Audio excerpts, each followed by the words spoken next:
এটা মনিটাইজেশনের একটা সাবজেক্ট, আর উইকলি একটা টাস্ক থাকে, সেহেতু ভিডিওগুলো অনেক বেশি বেশি দিতে হয়।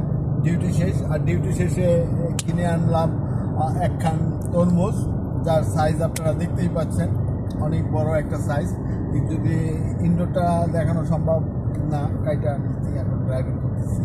তো তরমুজটার প্রাইস যদি বলি, তরমুজটার প্রাইস হয়েছে গিয়ে হলো কয় টাকা নিলাম, 20 টাকায়, 20 রিয়াল। 20 রিয়াল মতলব হলো গিয়ে মেবি বাংলাদেশ যদি কনভার্ট করি তাহলে কত আসে, 700 টাকার মতো না, 650-60 টাকা। তো 650-60 টাকা।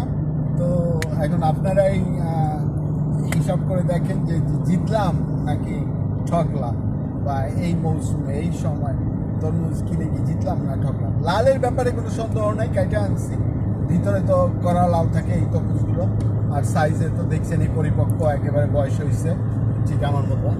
সব শেষে ওই একটাই কথা, শুধু ফলো করেন, কমেন্টস করেন, শেয়ার করেন, যাতে করে মনিটাইজেশনটা খুব জলদি পাওয়া যায়, আর প্রতিদিনের ফাইজলামিগুলো আপনাদের সাথে শেয়ার করতে পারি। পুরো বয়সে ওই ফাইজলামি কমে নেই, এটা ধারাবাহিকতা রাখতে চাই, কারণ সুস্থতার জন্য হাসি খুশি জীবনটা একান্তই জরুরি। তো পাশে থাকেন, আর লাইক করেন, আর কমেন্টস করেন। ওকে, ধন্যবাদ, আল্লাহ হাফেজ।